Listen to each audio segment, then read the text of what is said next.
श्री कृष्णा श्री कृष्णा श्री कृष्णा श्री कृष्णा। गुरुर्ब्रह्मा गुरुर्विष्णुः गुरुर्देवो महेश्वरः गुरुः साक्षात् परं ब्रह्म तस्मै श्री गुरवे नमः। श्री गुरवे नमः।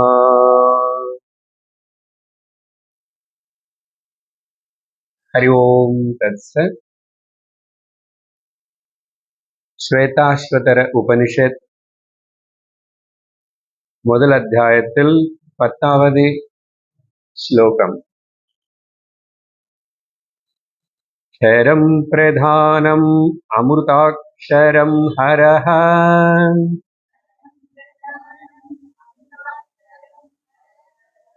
க்ஷராத்மானா வீஷதே தேவ ஏகஹ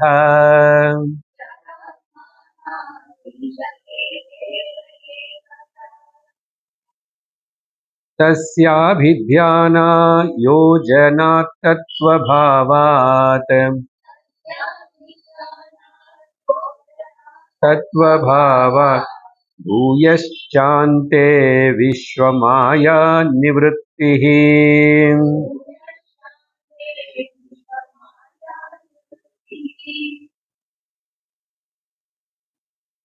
இந்த உலகத்தில் மிக அதிசயமான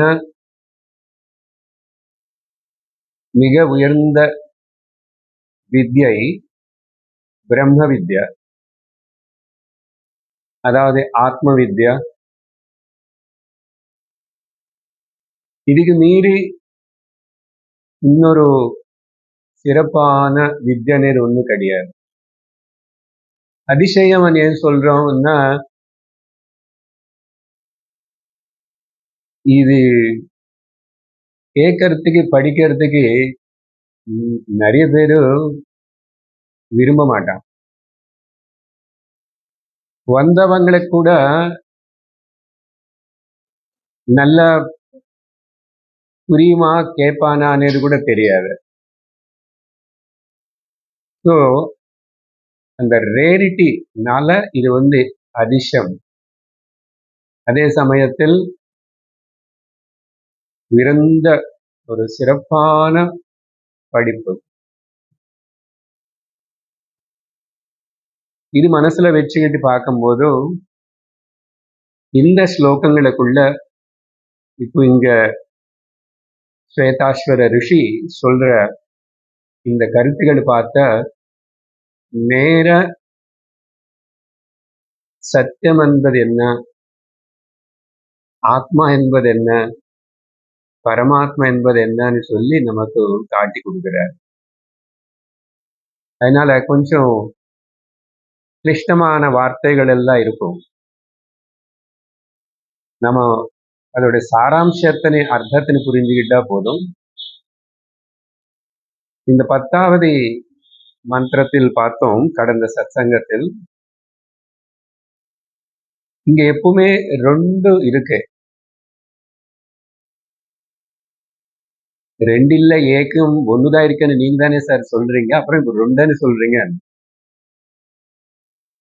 அனுபவத்துல 2 இருக்கு, ஆனா நிஜத்தில் 1தான் இருக்கு.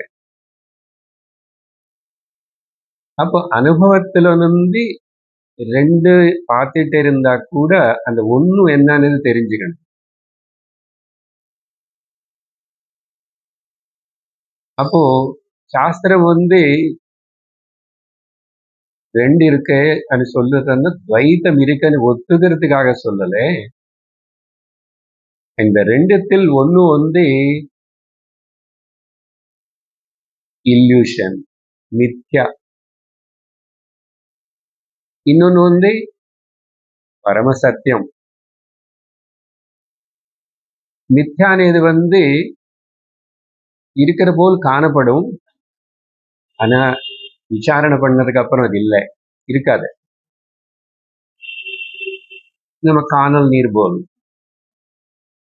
காணல் நீர் அனுபவத்தில் இருக்குல்ல, எவ்வளவு விசாரணை பண்ணா கூட அங்க நீர் இல்லைன்னே நிரூபணம் ஆகிறது. இன்னொன்னு சத்தியம் என்பது எப்பவுமே இருக்கு, காலத்துக்கு அடிபடாம அப்பாற்பட்டதா எப்பவுமே இருக்கு சத்தியம்.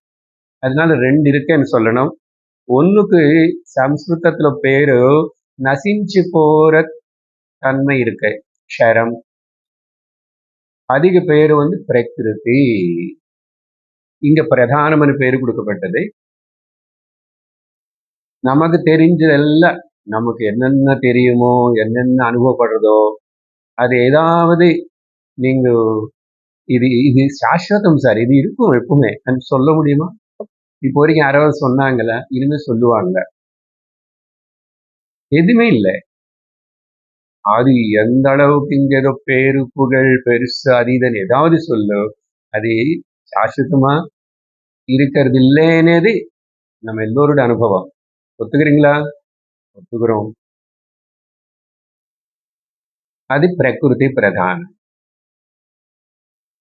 இந்த சரீரமே பிரகிருதி சம்பந்தப்பட்டது. அதனாலது இது அதே போல் இருக்கிறது இல்லை, மாறும்.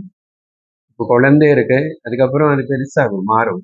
அதுக்கப்புறம் அதுக்கு வயசாகும், எல்லாம் மாறும். நம்ம அப்படிதான் எல்லாரும் மாறிட்டு. அப்போ மாறிக்கொண்டே இருக்கிற தன்மை இருக்கிறது பிரகிருதி. அது பெரிஷபிள், க்ஷரம். இன்னொன்னு ரெண்டாவது என்னன்னா அக்ஷரம், இம்பெரிஷபிள். அதுக்கு அடிவே கிடையாது, அது அவினாசி. நம்ம கோயம்புத்தூர் பக்கத்துல இருக்க அவினாசி ஊர் இல்ல. இந்த அவினாசினி தெரிஞ்சுக்கிறதுக்கு தான் அங்க அந்த அவினாசி லிங்கம் அவர் சிவன் வச்சு அந்த ஊர்ல கோவில் வச்சு. பட் எத்தனை வருஷம் அந்த அவினாசி போய் அந்த அவினாசி லிங்கத்தினை தரிசனம் பண்ணி அது எத்தனை வருஷங்களா இருக்குன்றது புராதனமான கோயில்னு சொல்றாங்க. ஆனா அவினாசி என்ன అనేది எத்தனை பேருக்கு தெரியுது, எத்தனை பேர் தெரிஞ்சு விரும்புறாங்க, எத்தனை பேருடைய காதுல விழுது.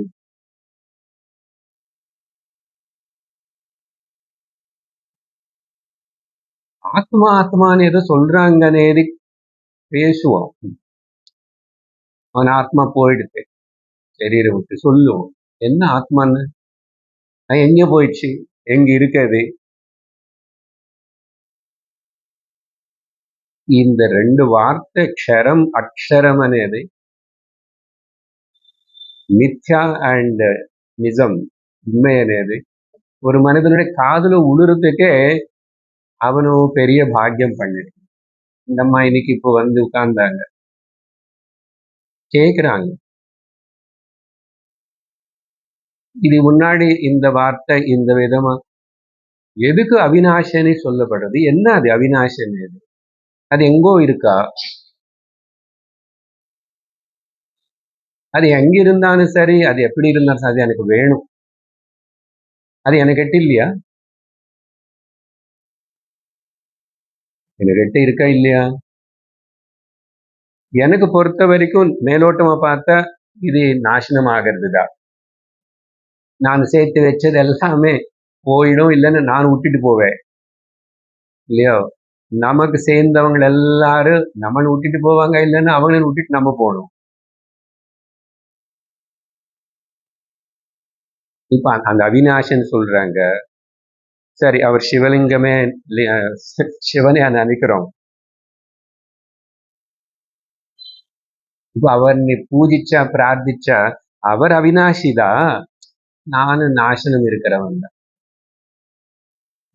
அதனால எனக்கு பயம் பயமா துக்கமா தான் இருக்கும். அவர் அவினாஷி தான்.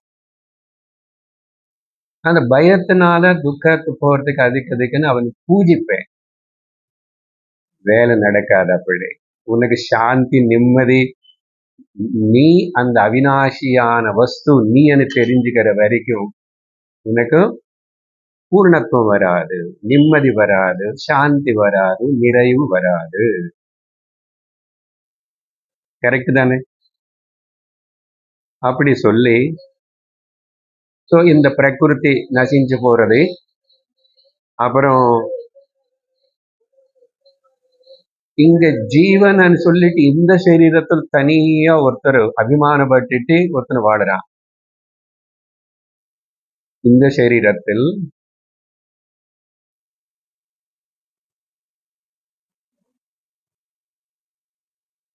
ஒருத்தன் வாடுறான். இந்த அபிமானப்படுற நான் எனக்கு நான் நிம்மதியா இருக்கேன்னா கொஞ்ச நேரம் நிம்மதியா இருக்கேன் சார். தூங்கிட்டா நிம்மதியா இருப்பேன். ஏந்திரிச்சா திரும்ப சினிமா தொடங்குறது. அப்ப நான் நிஜமா அந்த அபிமானப்படுற அகங்காரி ஜீவன் நானா? நான் அப்படிதான் அகங்காரப்படுற அந்த ஜீவன் நானா இருந்த எனக்கு இந்த துக்கம் கேரண்டி இருந்துட்டே இருக்கும். அது ஒருக்காகவும் போகாது. நீ என்ன பண்ணாலும் போகாது. நீ சுவாமினை கும்பிடுறதுனால போகாது. நீ பூஜை எல்லாம் பண்ணதுனால போகாது. நிறைய பேர் சுவாமினை கும்பிடுறாங்க, நிறைய பேர் பூஜை பண்றாங்க, நிறைய பேர் என்னமோ பண்றாங்க. போயிடுச்சா கேட்போம். போயிடுச்சா? எங்க வீட்டுல எங்க பாட்டி எங்க தாத்தா 50 60 இப்ப அவங்களுக்கு 80 வயசுன்னு வச்சுக்கோங்க. அவங்க பிறந்த பிறந்து சுவாமினை கும்பிட்டுட்டு இருக்காங்க, பூஜை பண்றாங்க. அவங்களுக்கு శాశ్వతమైన ఒక ఆనందం, நிறைவு, ரட்சணா, சுகம் 3 சொல்றோம் இல்லையா? சாந்தி, சுகம், Rakshana, security, peace and happiness வந்துச்சா தாத்தா అని கேட்டு பாருங்க, பாட்டின்னு கேட்டு பாருங்க. எங்காவது யாராவது சொல்லுவாங்கல்ல, ஒரு சர்வேக்கு போயிட்டு வாங்க. அப்படி இப்போ ஆல்ரெடி யாராவது அப்படி பெரியவங்க இருந்து கேட்டுக்கோங்க. அனுபவம் என்னன்னா யாரும் சொல்றது இல்லை. அப்படி ஏதோ வாழ்க்கைய முடிவு போகிறது எல்லாம் ஏதோ செஞ்சு அல்ல. இன்னும் அப்படி எல்லாம் பண்ணணும்னு நினைச்சா அப்படி ஆகல. இப்படி இருந்தா நல்லா இருந்திருக்கும். இப்போ உடம்புக்கு முடியல, உடம்பு ஒரே பாடுபடுத்துறது, இப்படிதான் இருப்பான். எப்போ கடவுள் கூப்பிடுவாரோ, எப்போ எடுத்துட்டு போயிடுவாரோ, இப்படி ஏதோ கொஞ்சம் சொல்லுவாங்க. சில பேர் இன்னுமே ரொம்ப வருத்தப்பட்டு இருக்கிறவங்க சில பேர். மொத்தத்துல அவங்க மனுஷ ஜென்மம் எடுத்ததுக்குனாலும் தெரிஞ்ச வேண்டியது தெரிஞ்சுக்கிட்ட, அடைய வேண்டியது அடைஞ்சிட்ட, அவன் பூர்ணம், நிறைவு, எனக்கு ஒரு குறை, there is any loose endings in my life அப்படின்னு சொல்ல முடியறத சொல்றாங்க. ஸோ இதெல்லாம் சிந்தனை, இதுதான் விசாரணை வரணும். சரி, இங்க என்ன விஷயம்? ஆத்மா பத்தி சொல்லிட்டு இருக்கு. ஆத்மானது இங்க ஜீவாத்மா பத்தி சொல்லிட்டு இருக்கு, அபிமானப்படுற ஜீவாத்மா. சரி, இந்த பிரகிருதி, இந்த ஜீவனா இருக்கிற இந்த ஒரு தனிப்பட்ட அபிமானப்படுற இவன், இங்க 2 பேரு கூட ஒரே சக்தினால கண்ட்ரோல் செய்யப்படுறாங்க. ஈஷதே ஏகம் ஏகஹா தேவஹா, ஒரே தெய்வத்தினால. என்ன இது பிரகிருதியில பாகம் தானே. இது சின்னதா அப்படி ஒரு தனியா இருக்கு, மொத்தம் அப்படி காணப்படும். இங்க பஞ்சபூதங்கள்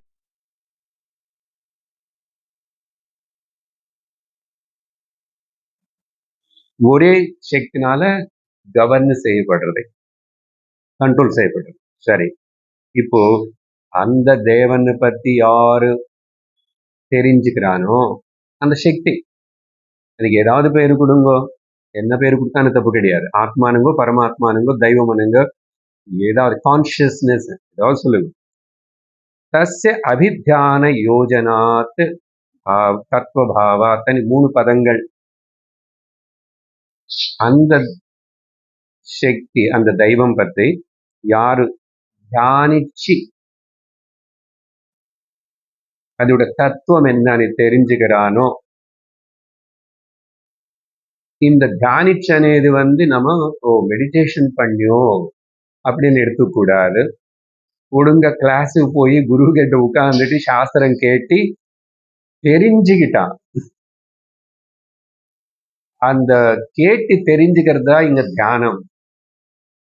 அபித்தியானத்தன்ன ரொம்ப கிளியரா தெரிஞ்சுக்கிட்டான், கேட்டு தெரிஞ்சுக்கிட்டான், குரு கிட்ட இருந்து கேட்டு தெரிஞ்சுக்கிட்டான். அது தவிர இவனை மெடிடேஷன் கிளாஸுக்கு போய் 5 ஸ்டார் ஹோட்டலில் மெடிடேஷன் பண்ண. நேற்றுக்கு வந்து வேர்ல்டு மெடிடேஷன் டே. அதுக்கப்புறம் ஐ திங்க் 360 நாள் ஒரு நாள் ஒன்று டே ஆக போகிறது. அதுக்கப்புறம் children's day, mother's day, fathers டே, யோகா டே. ஏதோ கொஞ்சம் நல்லது, பரவாயில்ல, யோகா டே பண்ணாங்க. மதர்ஸ் டேன்னா அம்மா அன்னைக்கு தான் ஞாபகம் வச்சுக்கணுமா? அது வெளிநாட்டுக்கு. That day only I love you mother. இங்க அப்படி சொல்ல வேண்டியதில்லை. அங்க மறந்து போறாங்க, அம்மா அப்பா பார்க்கறதே இல்லை. அதனால இப்படியாவது ஒரு மதர்ஸ் டே வச்சா அன்னைக்காவது ஏதாவது கிரீட்டிங்ஸ் அனுப்புவா. ஏன்னா யாரும் டீனேஜ் ஆனதுக்கு அப்புறம் பேரண்ட்ஸ் கூட வாழ்றது இல்லையே வெஸ்டர்ன் கண்ட்ரீஸ்ல. அவன் பாட்டுக்கு அவன் அன்னைக்காவது வந்துவான் வீட்டுக்கு ஒரு பொக்கே எடுத்துக்கிட்டு. ஏதோ இல்ல, ஓகே. இந்த வியாதி பத்தி அந்தந்த நாள் வச்சு பண்றாங்க பாருங்க, அது சரியில்லை. இவனுக்கு ஆல்ரெடி ஏதோ கவலையோடு இருந்தா இவனுக்கு ஹார்ட் டே, டயாபிட்டிஸ் டே, கிட்னிஸ் டேன்னு சொல்லி உனக்கு இவ்வளவு இருக்க பாத்துக்கோ, இதுல எல்லாம் இப்போ என்ன டேமேஜ் ஆகுறது தெரியாது, நாங்க இருக்கிறோம் இங்கன்னு சொல்லி பெரிய பெரிய போர்டு வச்சு பெரிய பெரிய பேப்பர்ல போட்டு. அதெல்லாம் வேண்டாம். குரு பூர்ணிமா, குருன்னு ஞாபகம் வச்சுக்கணும். நமக்கு எத்தனோ பண்டிகை இருக்குல்ல. இப்போ கொண்டாட்டம் நடந்துட்டு இருக்கு மார்கழி மாதம் இல்ல. ஒரு மாசம் கோவில்கள் எல்லா இடத்துலும் ஜிகி ஜிகி ஜிகின்னு ஜாம் ஜாம் நடந்துட்டு இருக்கும் இல்லையா? எல்லா கோவில், சிவன் கோவிலும் அது, பெருமாள் கோவிலாவது, அதே போதும் நமக்கு. சரி, எதுவும் சொல்ற இந்த விஷயம்? தியானம், அபித்தியானாத், ஒடுங்க தெரிஞ்சுக்கிட்டேன். அதுக்கப்புறம் அந்த தெரிஞ்சுக்கிறது என்ன ஆயிடுச்சு சார்? நான் நிறைய தெரிஞ்சுக்கிட்டேன் சார். இந்த குழந்தை ஸ்கூலுக்கு போறதா நிறைய தெரிஞ்சுக்கும், படிக்கும். அந்த சப்ஜெக்ட் இந்த சப்ஜெக்ட் எக்ஸ்ட்ரா கரிக்குலம் ஆக்டிவிட்டிஸ் அது இதெல்லாம். எக்ஸ்ட்ரா கரிக்குலம் ஆக்டிவிட்டிஸ் பண்றியா நீ? ஸ்கூல்ல வேற வேற என்னென்ன பண்ற? Yoga, karate, music, keyboard, dance எல்லாம். ஸோ இந்த மாதிரி அந்த மாதிரி தெரிஞ்சுக்கிறதா இது? இந்த தெய்வம் பத்தி தெரிஞ்சுக்கிறது அப்படி தெரிஞ்சுக்கிறதான்னா அப்படி தெரிஞ்சுக்கிறது இல்லை. இது அது நானே தான் தெரிஞ்சு, ஈஸ்வரனுக்கு ஜீவனுக்கு பேதம் இல்லைன்னு தெரிஞ்சுக்கணும், ஜீவ ஈஸ்வர ஐக்கியம்னு தெரிஞ்சுக்கணும். அதனாலதான் யோஜனாத். இங்க யோஜனான்னா தூரமணி கூட யோஜனம், ஒரு யோஜனம் தூரமணி கூட சம்ஸ்கிருதம் இருக்கு இல்ல. யோசிக்கிறதுன்னா தமிழ்ல ஜாக்கி, அதுக்கு வித்தியாசம் இருக்கு. யோசிக்கிறது அது இல்லை. இங்க யுஜ், யோகானந்து வந்த வேர்டு தான் யோஜனாத்தன்னா யூனியன் வித் ஒன்னாயன். தெரிஞ்சுக்கிட்டா ஒன்னனு தெரிஞ்சுக்கிட்டா ஒன்னனே பாவத்துல இருக்கா.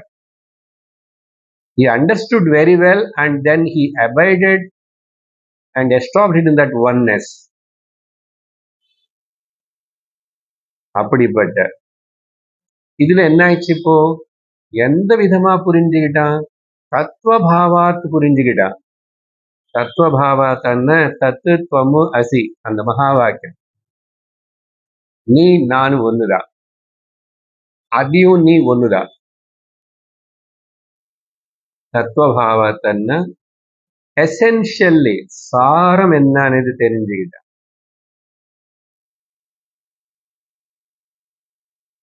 உபாதி வச்சு பார்க்கல. உபாதி பார்த்த நான் சின்ன ஆசாமி தான், நான் எங்க ஈஸ்வரன் ஆக போகிறேன்? வாட்சார்த்தம் இல்லை, லட்சார்த்தமா பார்க்கும்போது அது ஆத்மாதான், இது ஆத்மாதான். அது இது ரெண்டு கிடையாது, ஒரே ஆத்மா. தத்துவபாவா பாத்தீங்கன்னா, நம்ம இவ்வளவு நாள் என்ன படிச்சோமோ அந்த உபனிஷத்திலோ அங்க இங்க பகவத்கீதையிலோ எல்லாத்தையும் அப்படி கிரிப்டிக் வேர்ட்ஸ், ஸ்மால் வேர்ட்ஸ்ல. அதனால நான் ஜஸ்ட் ஞாபகப்படுத்துறேன். எல்லாம் படிச்சதுதான், எல்லாம் தெரிஞ்சதுதான். ஆனா ನಾವು சிந்தசைஸ் பண்ணிக்கிறோம், சம்மரைஸ் பண்ணிக்கிறோம். ஸ்வேதாஸ்வதர உபனிஷத்து எல்லா உபனிஷத்துக்கூட சொன்ன இல்லையா, அதுக்கு இன்ட்ரடக்ஷன்ல நல்ல ஒரு ரீகேப் ஆயிருக்கு. ரிகலெக்ஷன் ஆயிருக்கும். படிச்சதே என்ன சொல்லுது? அரிசமாவே அரிக்கிற மாதிரி திரும்பி நம்ம அது அசைப்போட்டிக்கே தெரிஞ்சுக்கும். சரி, இப்படி 3 விஷயங்கள் முக்கியமான பதங்கள் சொன்னா அதுக்கப்புறம் என்ன தெரியுமா? இவனுக்கு అంతేன்னா once he established இந்த ஞானம் அவனுக்கு வந்துச்சன்னா, சந்தேக ரహితமான ஞானம் அவனுக்கு வந்துச்சன்னா, அதுக்கப்புறம் இந்த விஸ்வ மாயத்திலிருந்து விடுவிக்கப்படுவான். விஸ்வ மாயான்னு சொன்னாருன்னா, இங்க விஸ்வம் வருடம் பெருசுன்னு சொல்றதுக்காக இந்த கான்டெக்ட் விஸ்வம்னா பிரபஞ்சம் இல்லை, the great Maya, the big அர்த்தம். விஸ்வ மாயா நிராவிருத்தி, நிவೃತ್ತಿ ஏற்படும். மாயில இருந்து இவனை விடுவிக்கும். ஆனா மாயான்னா சிம்பிளா ரொம்ப வேற டெஃபினேஷன் போக வேண்டாம். Delusion. The delusion which creates the illusion or the illusion which creates the delusion. மாயா. நிஜமில்லாத நிஜமனி நமக்கு நம்பಬೇಕು நம்மளை. நமக்கு அப்படி காட்டி கொடுக்கும். அதுக்கு பேரு மாயா. அதனாலதான் காணல் நீர் மாயான்னு சொல்லணும். மித்யா. அது இல்ல, ஆனா இருக்கிற போல் காணும். நான் என்ன பண்றேன்? வேதாந்த திருஷ்டில இந்த காணல் நீர் மட்டும் இல்லப்பா, காணறது எல்லாமே அதே விஷயம்தான். கடந்த சத்சங்கத்துல என்ன ஆரம்பிச்சோம்? அறியறது எல்லாமே அறிவு கிடையாது, அறியறதுதான் அறிவுன்னு சொன்னோம். மாயா நிவೃತ್ತಿ. அடுத்த ஸ்லோகம் 11. ஞாத்வா தேவம் சர்வ பாபாசஹானிஹ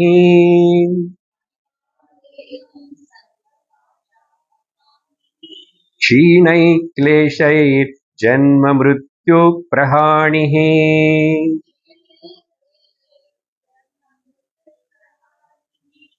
தஸ்யாபித்யானாத் த்ருதீயம் தேஹபேதே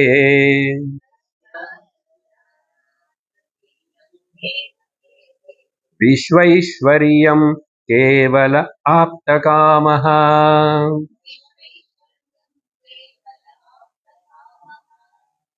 இத்தனை வருஷமா வேதாந்தம் கேட்டுட்டு இருக்கிறோம். ஒரு வாரம் ஏதோ சொல்லிட்டு இருக்க, அந்த புத்தகம் இந்த புத்தகம் படிச்சு முடிச்சுட்டோம். திரும்பி இங்க எல்லாம் சில வார்த்தைகள் எல்லாம் புதுசு. இதுதான் நம்ம சாஸ்திரம். ஒரு உபனிஷத்து ஒன்று படிக்க ஒரு புதுவிதமான ஒரு எக்ஸ்பிரஷன், இன்ட்ரெஸ்டிங்கா இருக்கும். சொல்றது விஷயம் ஒண்ணுதான், சொல்லியாச்சு ஆல்ரெடி. முன்னாவது ஸ்லோகத்திலே விஷயம் சொல்லியாச்சு. வேற என்ன இருக்கு இன்னுமே? ஆனா இன்னும் 10 ஸ்லோகம் தான் முடிச்சிட்டோம். 100க்கு மேல போடும் இல்லையா? முந்தாவது ஸ்லோகத்துல சொன்ன மாதிரி ஞாத்வா, இந்த விதமா தெரிஞ்சுக்கிட்டா, அந்த தெய்வத்தினை பத்தி தெரிஞ்சுக்கிட்டா, என்ன சொல்றாருன்னா, எல்லாம் உனக்கு பாசங்கள் எல்லாம் ஊட்டி போயிடும்ப்பா. ஏன்னா மாயாவோட எஃபெக்ட் தான் இந்த பந்தம், பாசம். பாசம்னா கயிறு என்ன பண்ணும்? பந்திச்சு போடும். அதனாலதான் நமக்கு லோகத்துல எத்தனையோ விஷயங்கள் மேல பாசம், எல்லாத்து மேல ஏதோ ஒண்ணு. சரீரம் மீத பாசம், முடி மேல எவ்வளவு பாசம், மேலும் பாசம். நீ வெளியே போய் விளையாடி சொன்ன விளையாடு, அம்மா கேட்க அங்குள்னு கேட்ட புஸ்தகம் கொடுப்பாரு. மேல நிறைய புக்ஸ் இருக்கு, விளையாடு. சரியா? சர்வ பாஷ, அங்க மாயா சொன்னதுக்கு இப்ப விளக்கம் கொடுக்குறாரு. இது கொஞ்சம் நம்ம சிந்திக்கணும். இன்னைக்கு நம்முடைய டாபிக்ல ஹைலைட் இதுதான். பாஷம்னா அட்டாச்மெண்ட், பற்று, எப்படி சொன்ன,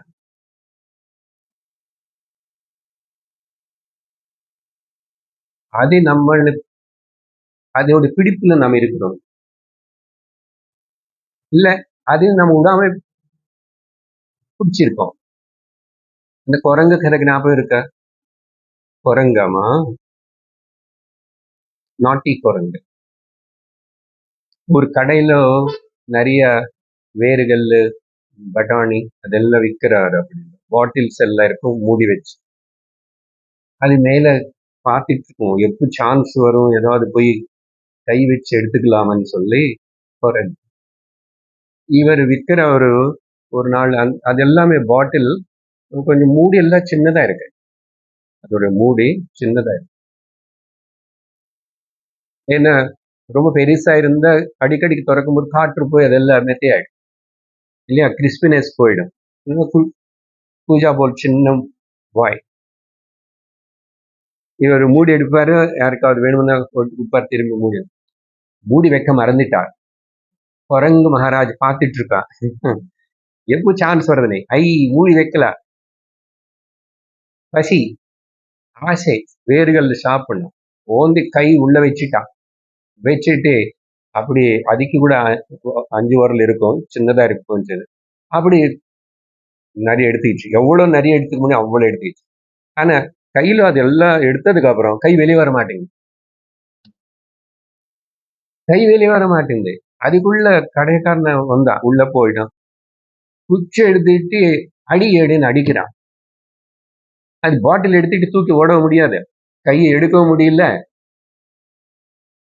2-3 அடி, 2-3 என்ன 4-5 அடி வாங்கினதுக்கு அப்புறம் என்னடான்னு சொல்லிட்டு குரங்கு கொஞ்சம் புத்தி வேலை பண்ணிச்சு. என்ன பண்ணிச்சு, வேர்கள் விட்டுச்சு. விட்டுனதுக்கு அப்புறம் கை ஃப்ரீயா வெளியில வந்துச்சு. இதுதான் பாசம், பந்தம். குரங்குக்கு புத்தி வேலை பண்ணிச்சு, ஆனா மனுஷனுக்கு பண்றது இல்லை. ஏதோ ஒண்ணு புடிச்சுக்கிட்டபடி என்ன பண்றது, அது நான் புடிச்சிச்சுன்னா சத் சங்கத்துக்கு போக முடியல, இந்த மாதிரி விஷயம் கேட்க முடியல, நல்லது படிக்க முடியல சொல்லி வாழ்க்கை கடைசி வரைக்கும் ரிட்டையர் ஆனதுக்கு அப்புறம் இதே சொல்லிட்டு இருப்பான். அப்போ நீ என்னப்பா மனுஷனு பெருசா, குரங்கு பார்த்து சிந்திச்சது 4 அடி வாங்க. நமக்கு எல்லா வாழ்க்கையில் எத்தனை அடி வாங்குறோம், அடி வாங்காதவன் யாரும் கிடையாது. சில பேர் நேர வாங்கிக்கிறாங்க, சில பேர் வேற விதமா வாங்கிக்கிறாங்க, மொத்தத்துல அடிதான். அடி என்ன தெரியுமா, யாரோ ஒருத்தர் ஒரு வார்த்தை சொன்னாங்க, எங்க மாமியார் இப்படி சொன்னாங்கன்னு உள்ள பாருங்க, அந்த அகங்காரம் எவ்வளவு கஷ்டப்படுறது, எந்த அளவு கஷ்டப்படுது. நான் தற்கொலை பண்ணிக்கிறான். எனக்கு காதலி என்ன வேண்டான்னு சொல்லிட்டான். அந்த டீனேஜ் பையன் போய் ரயில் கீழே விழுறான். இதான் மனுஷனும் வாழ வேண்டிய விதானம். பாசம் பத்தி பேசிட்டு இருக்கிறோம். இங்க ஒரு சின்ன அனாலிசிஸ், அதெல்லாம் நல்லா இருக்கு. கதை பிடிச்சதா? குரங்கு கதை புரிஞ்சுதா? எனக்கு அப்புறம் சொல்லுவியா என்ன கத்துக்கிட்டோம் அதுல?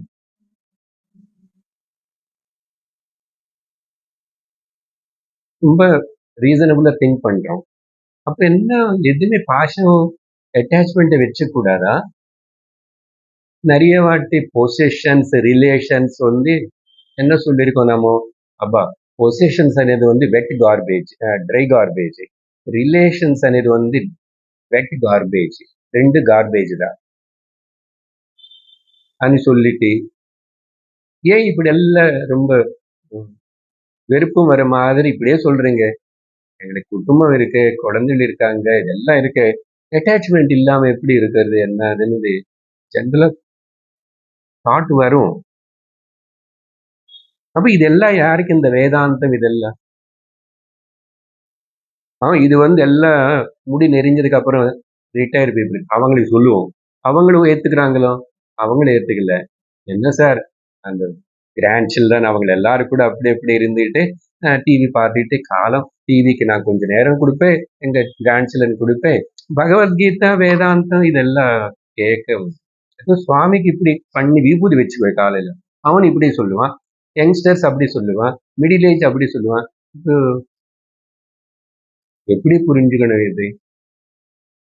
ரிலேஷன்ஷிப் இருக்கக்கூடாது, எது கூட சம்பந்தம் இருக்கக்கூடாதுன்னு சொல்லலையே. இன்னும் எல்லாரும் துறவிகளா போக முடியும்?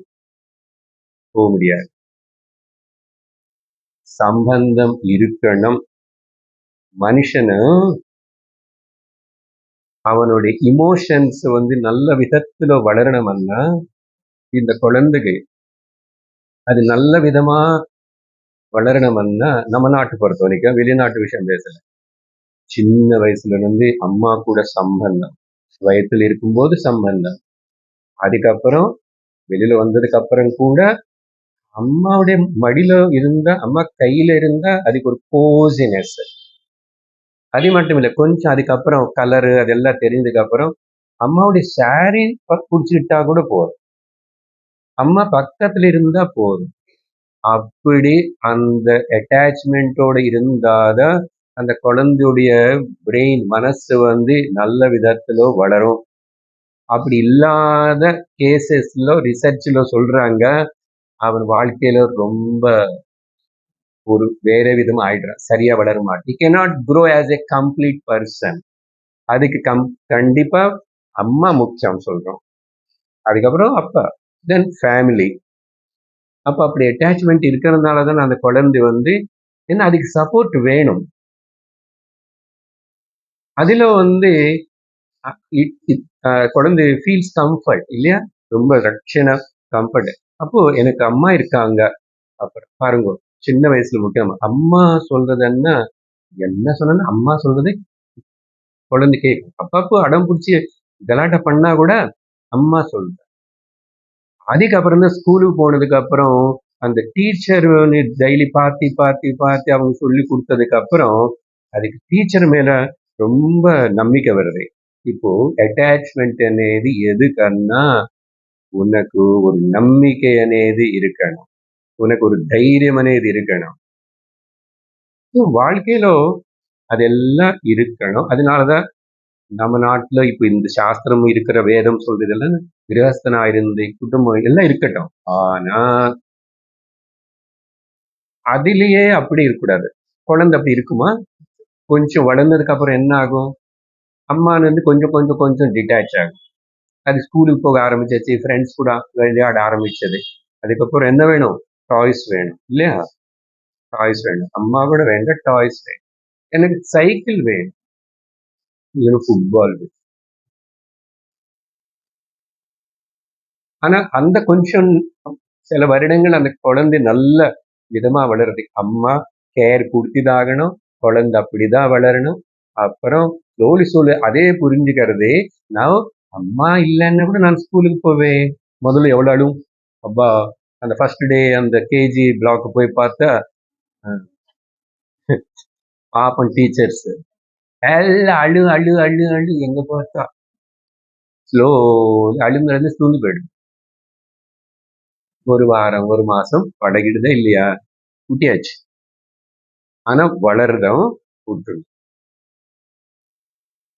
இதுக்கு இன்னும் 3 ஸ்டெப் சொன்னவன்னா, குழந்தை 9 மாசம் வயத்துல தான் இருக்கணும், வயத்துல தான் வளரணும். ஆனா 9க்கு அப்புறம் 10, 11, 12 நான் உள்ளே இருப்பேன்னு அவனுக்கு டேஞ்சர், அம்மாக்கு டேஞ்சர். எக்ஸாக்ட்லி இது உங்களுக்கு புரிஞ்சிச்சுன்னா இந்த அட்டாச்மெண்ட் అనేది அப்படிதான் அந்த அளவுக்கு தான் இருக்கணும். ஆனா கொஞ்சம் கொஞ்சம் நம்மளே விட்டுடுறோம். பழைய சொன்னான் எங்கோ, பழைய செல்போன் போயிடுச்சு, புது செல்போன் இப்ப பழைய செல்போன் அட்டாச்மெண்ட் இல்ல, அது இருக்கும்போதோட பழைய கார் இப்ப படிசா போயிடுச்சு, புதுசு வாங்குறோன்னு இப்ப அதை பத்தி காலம் கொடுத்துடுறோம். இப்படிதான் நம்மளே அட்டாச்மெண்ட் கொஞ்சம் கொஞ்சம் விட்டு விட்டுதான் புதுசு புதுசுக்கு போறோம். அப்ப அதுல மெச்சூரிட்டி வருது. அந்த விதத்துல புரிஞ்சுக்கணும். எப்பவுமே இங்க வேதாந்தம் கிளாஸ்ல போய் பார்த்தா பந்தம் வச்சுக்கூடாது, பற்று வச்சுக்கூடாதுன்னு. அதே விதமா ஹஸ்பண்ட் ஒய்ஃப் கூட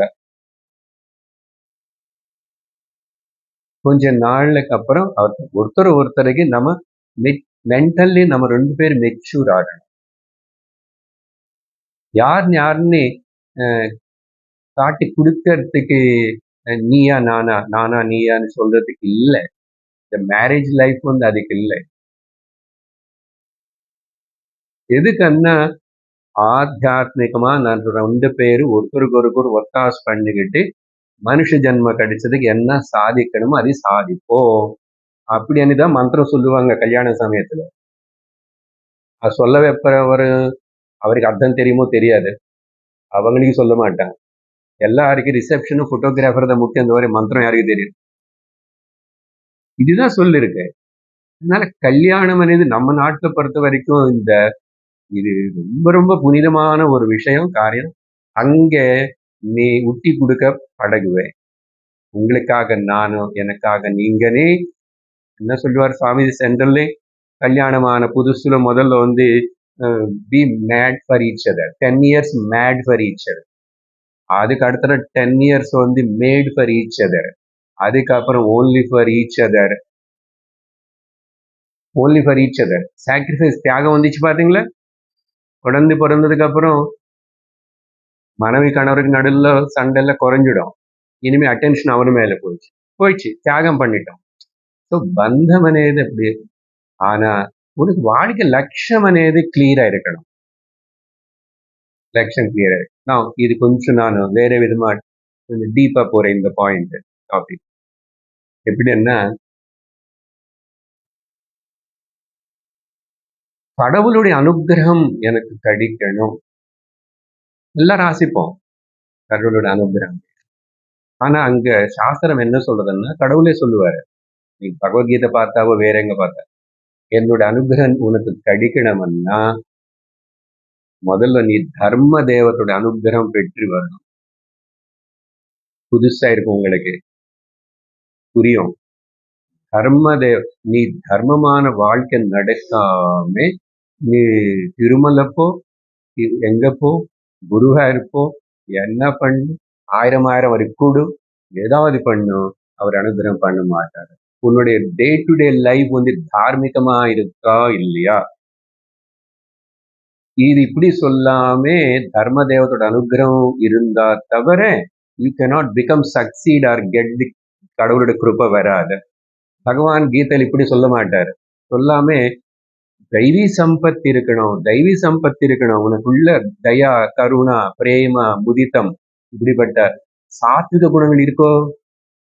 பகவத்கீதை எங்க பார்த்தா கூட அந்த லிஸ்ட் சொல்லிட்டே இருப்பாரு. அஹிம்சா, சாந்தி, ஆர்ஜவம், ஒன்னா ரெண்டா? அப்ப சில அத்தியாயங்களும் 20, 30 எல்லாம் சொல்லுவாரு. ஏன் அது சொல்றாரு? பக்தனுடைய லட்சணம் என்ன, எனக்கு எப்படிப்பட்ட பக்தன் பிடிக்கும் வரும்போது அங்கேயும் இதே பார்த்து சொல்றாரு. ரொம்ப பிடிச்ச சிம்பிளானது என்ன, அதுல யாருனால உலகத்துக்கு தொந்தரவு இல்லையோ, யாரு உலகம்னால தொந்தரவு படமாட்டானோ அப்படி இருக்கிற அந்த மனுஷன், அந்த பக்தன் எனக்கு ரொம்ப பிடிச்சவன். இது புரியறதுக்கு உங்களுக்கு நீங்க 5 வருஷம் 10 வருஷம் பகவத்கீதை மொத்தம் படிச்சா கூட புரியாது. ஆனா சிம்பிள் ஸ்டேட்மெண்ட் நல்லா தானே சார் சொல்லிட்டீங்க தமிழ்ல? சொல்லிட்டேன். அது அச்சீவ் பண்றதுக்கு தபஸ் பண்ணணும்.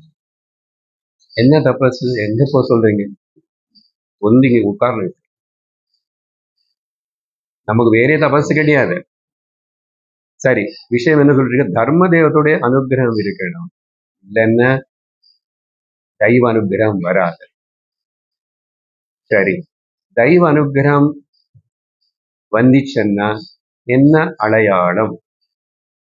அது ஒண்ணு கேள்வி இருக்குல்ல. சரி சார், நான் தர்மம் அனுசரிச்சானே இல்லை இந்த வாழ்க்கையில் எனக்கு தெரியல, முடிஞ்ச வரைக்கும் நல்லதா இருந்த, அப்புறம் ஈஸ்வர அனுகிரகம் வந்துச்சா இல்லையா? அவர் நீ கேட்கறதுக்கும் நேரம் அவர் காண மாட்டாரு. ஆசிரியர் சொல்றது, எப்போ உனக்கு இந்த மாதிரி ஒரு குரு கிட்ட போய் உபதேசம் கேட்கறதுக்கு உனக்கு ஒரு பாக்கியம் கிடைக்கிறதோ அது ஈஸ்வர கிருபை உனக்கு ஏற்பட்டுச்சுன்னு அர்த்தம். இதை விட ரொம்ப கஷ்டம் புரிஞ்சுக்கிறது. என்ன, நான் ஈஸ்வர கிருப்பைன்னு வேற நினைச்சிட்டு இருக்கேன். எங்க பையனுக்கு சீட்டு கிடைக்கணும், எங்க பொண்ணு கல்யாணம் ஆகணும், எங்க வீடு கட்டணும், எனக்கு ஃபோர்த் ப்ராப்ளம் சால்வ் ஆயிடுச்சுன்னா ஈஸ்வரன் கிருப்பான்ற. But that is not correct. அது உன்னுடைய பாவனை. சாஸ்திரம் அப்படி சொல்லல. அப்போ ஈஸ்வரனுடைய கிருபை கிடைச்சதுன்னா அவர் என்ன பண்ணாரு? இப்போ குருவுனே பிரசாதிச்சார். சரி, குரு கிட்ட வந்துட்டோம். இப்போ குருவுடைய கிருபை எனக்கு கிடைச்சதா இல்லையா? குரு கிருப்பை நீங்க நான் பொதுவா சொல்லிட்டே இருக்கிறது இந்த உபதேசம் தான் கிருப்பை, டீச்சிங் தான் கிருப்பான்னு சொல்லுவேன். அப்படி குரு கிருப்பை கிடைச்சா அது எப்படி தெரியும்?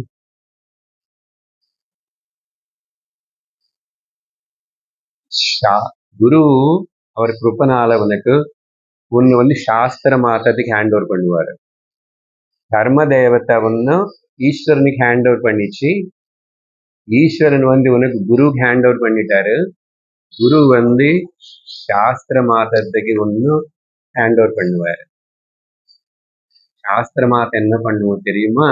சாஸ்திர மாத்த எனக்கு கிருப்ப பண்ணிச்சுன்னா ஆத்ம ஜானம் எனக்கு பிரகாசிச்சு.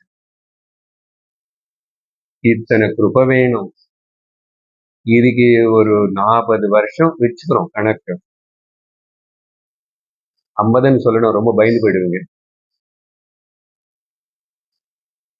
15ல இருந்து ஆரம்பிச்சு வயசுல ஒரு 35 வரைக்கும், அதுக்குள்ள கல்யாணம் ஆயிடுச்சு, குழந்தைகள் எல்லாம் தார்மீகமான ஜீவனம் இருந்தா எனக்கு ஈஸ்வரனுடைய கிருப்பை ஏற்படும்.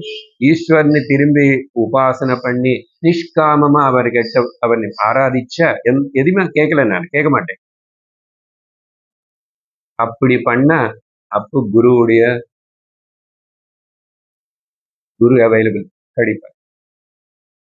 அப்புறம் அந்த குருவினை நம்பி இருந்து இன்னொரு 10-15 வருஷம், இங்க கொஞ்சம் லாங் டைம் ஆகும், 20 வருஷமாவது வேணும். சாஸ்திரத்தை அவர் சொல்லி சொல்லி சொல்லி நீ கேட்டு கேட்டு கேட்டு அப்புறம் சாஸ்திர மாத்தத்துக்கு ஹேண்ட் ஓவர் பண்ணியாச்சுன்னா சாஸ்திர மாத்த என்ன பண்ணும்?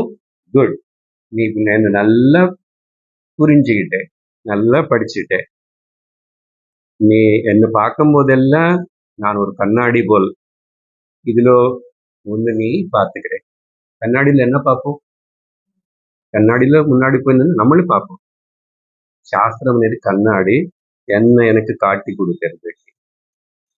என்ன காட்டி கொடுத்ததுக்கு அப்புறம் சாஸ்திரமாக்க இப்போ என்னோட கிருப்பை கூட உனக்கு கிடைச்சது, இனிமே நானும் உனக்கு தேவையில்லை. அந்த அளவுக்கு வரணும்னா எவ்வளவு பிரயத்தனம் பண்ணிருப்பாங்க. இது இன்னொரு விதமா சொல்லி முடிக்கிற இந்த விஷயம். தர்மத்தினை பிடிக்கணும். நாம தர்மத்தோட பிடிப்புல நம்ம இருக்கணும், இல்லைன்னு தர்மத்தினை நம்ம பிடிச்சுக்கணும். அதுக்கப்புறம் தர்மத்தோடைய பிடிப்பு விட்டுட்டு ஈஸ்வரனை பிடிச்சுக்கணும். எப்போ மெச்சூர் ஆனதுக்கு அப்புறம் ஈஸ்வரனுடைய பிடிப்புல விடணும். இங்கதா கட்ஸ். ஈஸ்வரனுடைய பிடிப்பு கூட அவரு கூட அட்டாச்மெண்ட் வேண்டாமா? வேண்டாம். ஆசை அரிமை அவருடைய ஆகோட இருக்கணும்னா ஏன் இப்படி சொல்லியிருக்காங்க? ஆசை அறிமைங்கள் ஈஸ்வரனோடையும் ஆசை அறிமைங்கள்னு சொன்னாங்களே இல்லையா? Even the attachment to the Ishwar also is attachment. பக்தி அப்போ பராகாஷ்டக்கு போயிடுச்சு. நாரத பக்தி சூத்திரம் சொல்ற பக்தி இது ஒரு நாளைக்கு ஏதோ ஜென்மத்துல இது உனக்கு கடிச்சுதான் ஆகணும். அப்போ அந்த ஈஸ்வர பிடிப்பும் ஊட்டியாச்சு. Then because Eswara hand overing you to the guru, குருன்னு பிடிச்சுக்கிட்டோம். குருன்னு பிடிச்சுக்கணும். 20 வருஷம் 25 வருஷம் தெரியல, அவ்வளவு long lengthy period of time அப்படி நீ கேட்டுட்டே இருந்தா குருவுடைய அவரு நம்மளை பிடிச்சிக்கல, ஆக்சுவலா நம்ம பிடிச்சுக்கிட்டோம். குருன்னு கூட விடணும். ஏன் அவர் என்ன சொல்றாரு? என்னுடைய பிடிப்பு விட்டுட்டு சாஸ்திரத்துல பிடிச்சு அப்படின்னு சொல்றவன் தான் உண்மையான குரு. என்னே பார்த்துட்டு என்னைய பார்த்துட்டு இருந்த போர் அடிக்கும் இல்லையா? இப்ப இத்தனை வருஷமா பார்க்குறீங்க. அதனாலதான் நிறைய பேருக்கு அடே அவர் மூஞ்ச எவ்வளவு நேரம் எதுக்கு என்ன மூஞ்சி பார்க்குறீங்க? சாஸ்திரம் பேசிட்டு இருக்கேன் நான். சாஸ்திரத்தை காட்டிட்டு இருக்கேன். அது பார்க்க தெரியலன்னா இந்த குரு மேல கூட ஒரு நாளைக்கு போதுமான ஆயிடும். அது ஆகிறதுக்கு முன்னாடி நீ ஒழுங்கா படிச்சு தெரிஞ்சுக்கிட்டு சாஸ்திரத்தை பிடிக்கணும். குரு இஸ் நாட் இம்பார்ட்டன்ட், சாஸ்திரம். எங்கன்னு எங்க வந்துட்டோம் பாருங்க. இப்போ சாஸ்திரம் என்ன சொல்றதுன்னா இதெல்லாம் படிச்சதுக்கு அப்புறம் குரு பிடிப்பு விடுறது என்னன்னு சொன்னா அது எனக்கு இப்போ emotionally I am not attached or அது எனக்கு ஒரு கிரேசி பந்தம் இல்லை. இல்லைன்னா நிறைய பேர் இப்போ சொன்ன நான் இந்த ஸ்டேஜஸ்ல ஏதோ ஒரு இடத்துல மாட்டிக்குவான், ஸ்டக்அப் ஆயிடுவான். தர்மம் பேர் சொல்லி நிறைய பேர், கடவுளு பக்தின்னு சொல்லி சில பேர், இல்ல குருன்னு ஆசிரமம்னு சொல்லி அந்த ஆர்கனைசேஷன் இந்த ஆர்கனைசேஷன் அன்னி மாட்டிக்கிறான். இதெல்லாம் தாண்டி நீங்க வரணும்னா உனக்கு அந்த குரு சிஸ்டமேட்டிக் டீச்சிங் அவர் பண்ணணும். நீ ரொம்ப நீண்ட காலம் கேட்கணும். கேஷுவலா அப்பப்போ ஏதேதோ கேட்டுட்டா அதான் குருவோட மூஞ்சி பார்த்து இவரோட பாஷை கேட்டு அவ்வளவு ஒண்ணும் இல்லை. அதனால வேறே கேட்கலாம். நீ வேறே கேட்கலாம். எப்போ 20 வருஷம் இவர்கிட்ட கேட்டதுக்கு அப்புறம் அப்போ நீ யாருன்னு கேட்டான்னு எது கேட்டான்னு உனக்கு கன்ஃபியூஷன் வராது. பட் நீ இன்னும் ஸ்டடியாக ஆகல. அதுக்குள்ள நான் அது கேட்கட்டுமா, இது பார்க்கட்டுமா, அங்க போகட்டுமா, இங்க போகட்டுமா, யூடியூப்ல அது வருது இது வருதுன்னு சொன்னா போச்சு. இப்போ சொல்லுங்க, இந்த ஜர்னி అనేది எவ்வளவு சின்சியரா, எவ்வளவு கமிட்மெண்டோட சிரமத்தோடுன்னு சொல்லுவேன். ஆனா ஆனந்தம் இருக்கு, சிரமம் தெரியாது. ஒரு வாட்டி நீ அதை என்ஜாய் பண்ண பழகிட்ட தெரிஞ்சிச்சுன்னா உனக்கு இது ஒரு டேஸ்ட் தான், இது ஒரு அட்டாச்மெண்ட் தான் இரு. ஆனா ஃபைனல்லி பாருங்க, சாஸ்திர மாதத்துடைய பியூட்டி சூப்பர். என் மேல டிபெண்ட் ஆகாது. நானு ஒன்னு உனக்கு காட்டி கொடுத்துட்டேன். Depend on your self. அதுதான் நிஜமான சுதந்திரம், இண்டிபெண்டன்ஸ்.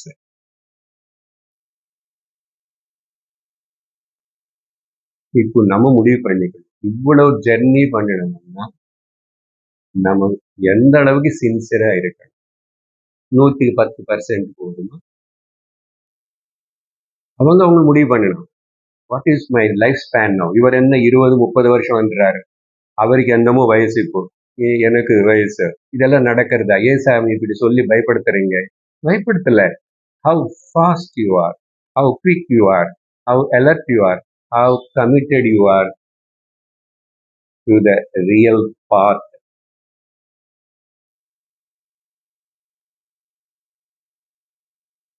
அதுதான் ரியல் இண்டிபெண்டன்ஸ். எது மேலும் டிபெண்ட் ஆக வேண்டியது இல்லை. ஈஸ்வரன் மேல வேண்டாம், குரு மேல வேண்டாம், சாஸ்திரம் வேண்டாம். எப்போ அப்படி ஸ்வரூப ஞானத்தினை அடைஞ்சு அதுல நிஷ்ணாதனாகிற வரைக்கும். So let us try and work sincerely.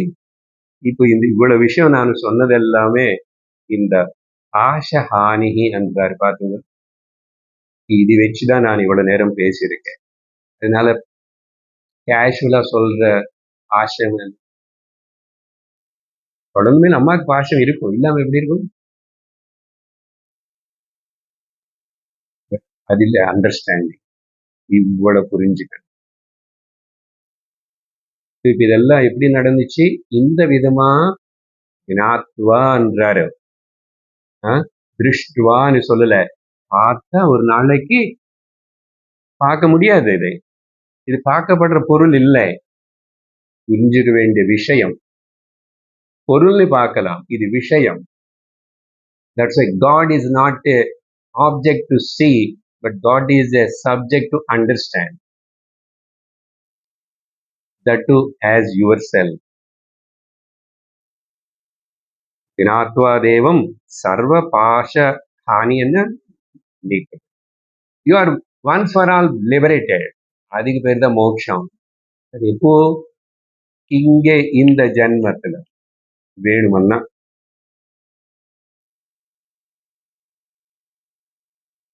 It all depends on your shraddha. அதனால அடிக்கடிக்கு ஸ்ரத்தா ஸ்ரத்தா பக்தின்னு சொல்றோம். என்ன అనేది அது புரியறதுக்கு நமக்கு நிறைய வருஷம் ஆகிறது. அதனால கோல் should be very clear. அதுக்கப்புறம் எல்லா துக்கங்களும் க்ஷீணைஹி கிளேஷைஹி. துக்கங்களை பத்தி நிறைய வாட்டி பேசியிருக்கோம். நமக்கு நிறைய துக்கம் இருக்கு. இன்னைக்கு கரண்ட் போச்சுன்னா துக்கம், மிக்சி வேலை பண்ணலன்னா துக்கம், வேலைக்காரி வரலன்னா துக்கம். அதுவே பொதுவா என்ன துக்கம் பத்தி சொல்றோம்? பதஞ்சலி யோக சூத்திரம் படி பார்த்தாலும் 5 விதமான கிளேஷங்கள், அதெல்லாம் துக்கம். அஜ்ஞானமே துக்கத்துக்கு மூல காரணம், இந்த பேசிக் எரர். அதனால அவித்யா, அஸ்மிதா, அதுக்கப்புறம் நான் நான் நான் அபிமானப்படுறது, அதுக்கப்புறம் வர ராகம் துவேஷம், அதுக்கப்புறம் பைச்சகாரத்தனமா ஓடுறது அபினிவேஷம். ஆக்சுவலி இந்த அபினிவேஷம் இஸ் அ டெக்னிக்கலா மீனிங் கொடுக்கணும்னா ஆங்ஷியஸ்னஸ் டு லிவ். அதுதான் எக்ஸாக்ட். நான் இருக்கணும், இன்னும் நான் சாகக்கூடாது, நான் இருக்கணும், நான் இன்னும் இருக்கணும்.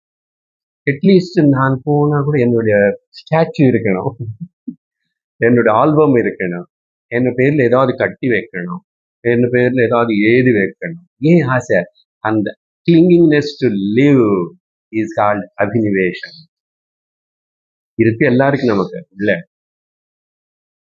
ஸோ அப்படி அது எல்லாமே சேர்ந்து கிளேஷைகி. ஜென்ரல் அவரே சொல்றாரு இங்க, ஜென்ம மிருத்யு. என்ன துக்கம்னா ஜென்மே ஒரு துக்கம். ஆனா நமக்கு தெரியாது. நமக்கு குழந்தை பிறந்துச்சா இது சந்தோஷம். ஆனா அந்த ஜீவ குழந்தை கூட சொல்லாது. பாகவத் மகாபுராணம் கபில கீதை சொன்னாதான் நமக்கு புரியும். அது எவ்வளவு பிரார்த்தனை பண்ணி அங்க உள்ள நான் வரமாட்டேன், வெளியில எனக்கு பிடிக்கலன்னு அதை சொல்லுமன்னு சொன்னோம் இல்லை. அப்படிதான் சொல்லிட்டு புரியும் தவிர நமக்கு தெரியாது. அப்போ அது துக்கம், உள்ள கஷ்டப்படும். அது எல்லாம் அம்மா வேற ஒழுங்கா இல்லைன்னா இன்னும் கஷ்டப்படும். வெளியில வந்ததுக்கு அப்புறம் கூட கஷ்டம்தான். அவன் பிறக்கிறதுக்கு முன்னாடி அவனுக்கு எல்கேஜிக்கு சீட் வாங்கி வச்சுட்டாங்க, ப்ரீ கேஜிக்கு. அதுக்கப்புறம் அம்மா என்ன கொஞ்சம் கொஞ்சம் ஃப்ரெஷ்ல போடுவாங்க. கொஞ்சம் 2-3 வருஷம் 3.5 வருஷம் கூட கிட்ட வச்சுக்கிறது இல்லை. வேலைக்கு போற அம்மா என்ன பண்ணுவான்? எங்கோ drop and pickup in the evening. அதனால அந்த செப்பரேஷன் ஒத்துக்காது, ரொம்ப துக்கப்படும். சரி, இப்படிதான் அதெல்லாம் இருக்கு. ஸோ பொதுவா இங்க ஜன்ம அண்ட் மிருத்யு. ஜன்ம ஏன் துக்கம் என்றார் అనేది அங்க துக்கம் பேர் சொல்ல, ஜன்ம மிருத்யு பிரகாணி என்றாரு. திரும்பி நீ இந்த பிறப்பு இறப்பு பிறப்பு இறப்பு, டூம்பு டு ஊம்பு ஊம்பு டு டூம்பனே இந்த ஷட்டில், இந்த ஆட்டோ ரிக்ஷாக்குள்ள வரமாட்டேன். Auto means what? அவன் இங்க நின்று புறப்பட்டு அங்க போவான், அங்க வெயிட் பண்ணுவான், திரும்பி யாருன்னு ஏற்றிக்கிட்டு திரும்பி வருவான் இல்லையா? that is called auto shuttle. So மிருத்யு, ஜன்ம மிருத்யு ஒன்ஸ் ஃபார் ஆல்.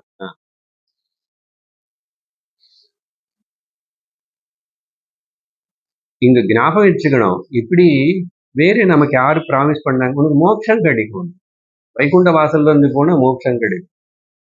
இங்க அப்படி சொல்லலையே. ஜ்ஞாத்வான்னு சொல்லிருக்கு, அபித்யானாத்னு சொல்லிருக்கு, யோஜனாத் தத்துவ பாவாத்னு சொல்லிருக்கு. இதுதான் சத்தியம். அதனால திரும்பி அதே வார்த்தைங்க பாருங்க, தஸ்ய அபித்யானாத், திரும்பி அதே சொல்ல. இதென்ன நல்ல கிளியர்லி இங்க ஜென்ரலா ஞாபகப்படுத்துறவன்னா நான் இவ்வளவு படிச்சு இத்தனை வருஷம் படிச்சதுக்கு அப்புறம் ஜீவ ஈஸ்வர ஜெகத்துன்னு பத்தி எனக்கு clear cut I know what it is. அபித்யானாத். இங்க ஒரு சின்ன டைவர்ஷன் எடுத்துக்கிறாரு ரிஷி ஸ்வேதாஸ்வதர். அண்ட் தேகபேதே சதி சதி இல்லைங்க, தேகபேதம் இருந்தா கூட ஈஸ்வரனோட தேகம் பெருசா இருக்கு, என்னோட தேகம் சின்னதா இருக்கு. இந்த அப்புறம் அது ஸ்திரீ தேகம், இது புருஷ தேகம், இந்த பேதம் ஈஸ்வர ஜீவ சரீரம் உபாதி பேதம் இருக்கு, அது பெருசா இருக்கு சின்னதா. அந்த பேதம் எல்லாம் கூட தேக பேதே அது விட்டுட்டு போய் திருத்தீயம் அப்படின்னு ஒரு வார்த்தைங்க. இது என்னன்னா இங்க கிரமமுக்தின்னு பத்தி சொல்றாரு. என்ன நமக்கு வேதாந்தம் மாண்டூக்கியப்படி பார்த்த சதுர்த்தம் துரியம்னு சொல்லணும். இது திருத்தீயம் இஸ் காட் நாட் துரியம். அது துரியம்னா 4, 4ன்னு தான் துரியம்னு சொல்றோம். இந்த திருத்தீயம் என்றார் என்னன்னு சொன்னா விராட் இரண்ய கர்ப்பா நீ தாண்டி போய் ஸ்தூல பிரபஞ்சத்தினை நெகேட் பண்ணி சூக்ம பிரபஞ்சத்தினை நெகேட் பண்ணி காரண பிரபஞ்சமா காரணமா இருக்கிற ஈஸ்வரன்ல போய் ஒன்னாயிடுவாரு. இது கொஞ்சம் கிரமமுக்தி விஷயம். பகவத்கீதை 8வது அத்தியாயில படிச்சது போல் அது அங்க நடுவில் ஜஸ்ட் திருத்தீயம்னு சொல்லி அடுத்த வார்த்தை விஸ்வ ஐஸ்வர்யம் அப்படின்னு சொன்னதுனால அவர் he gets the lordship அர்த்தம். விஸ்வ ஐஸ்வர்யம்னா விஸ்வ ஐஸ்வர்யம் மொத்தம் யாரு கிட்ட இருக்கு? ஈஸ்வரன் கிட்ட இருக்கு. எப்போ இவனு கிரமமுக்தி மூலமா இப்படி எல்லாம் போய் ஈஸ்வரன் நானு ஒன்னு நினைச்சு ஆகிறானோ, ஆனா அங்க இன்னும் காரண பிரபஞ்சமான ஈஸ்வரன்றத இருக்கான். அட்லீஸ்ட் அங்க போனதுக்கு அப்புறம் சொன்னோம் இல்லையா, கிரமமுக்தில என்ன அர்த்தம்? நீ பிரம்மலோகத்து வரைக்கும் போனா கூட அந்த அச்சிசாதி மார்க்கம் பிரைட் பாத்துல போன என்ன சொன்னாங்க, அங்க திரும்பி நீ ஞானத்துக்கு முயற்சி பண்ணணும். இப்படி கேட்டுதான் அங்கேயும் திரும்பி ஞானம் அடைஞ்சுதான் அதுக்கப்புறம் அவனும் அந்த திருத்தியம் கூட தாண்டி துரியத்திலோக்கு போயிட்டான்னு அர்த்தம், பூர்ணமாயிட்டுன்னு அர்த்தம். ஸோ திருத்தீயம்னு சொன்னதுனால கிரமமுக்தி டிராவலிங் த்ரூ திஸ் பிரம்மலோகம் வரைக்கும் போயாச்சு. அங்க போனா திரும்பி வரமாட்டான், என்ன நிஷ்காமமா போயிட்டாங்க. ஆனா அங்க ஞானம் வரல இன்னும். அந்த பேதவன் இது இருக்கு, தேக பேதே சதி அதையும் போய் அப்புறம் காரண தேகம் கூட அந்த இது போய் there is no three. அதனால விஸ்வைஸ்வர்யம் அப்படின்றதுனால அதுக்கப்புறம் சொல்றது திரும்பி எண்டு சொல்றாரு கிரமமுக்தி. வாட் இஸ் த எண்ட் தென்?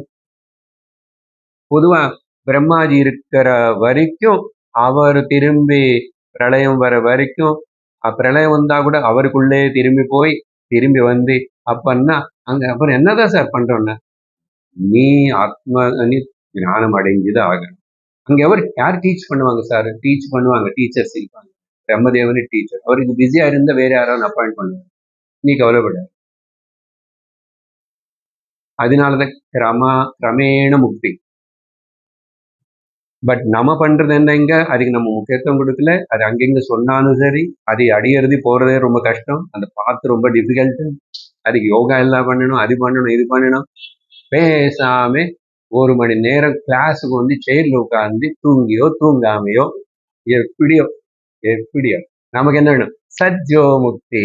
இங்க இந்த ஜென்மத்திலேயே நான் உணரணும், அசలు எனக்கு ஜென்மம் கிடையாது, பந்தம் கிடையாது, நான் நித்திய முக்த நித்திய சத் சுத்த புத்த முக்த ஆத்மானி ஞானத்தினால உணரணும், அவ்வளவுதான். அதனால அந்தந்த டிஸ்கிரிப்ஷன்ஸ் அப்படி பண்ணிருக்காங்கன்னு சொல்லிட்டு நம்ம எக்ஸைட் ஆகக்கூடாது. அதனாலதான் உபனிஷத்து படிக்கணும். ஒரு புராணமே சொல்லிட்டு ஐ கேனாட் கோ இந்த அளவு டீப்பா நான் போக முடியாது புராணத்துல.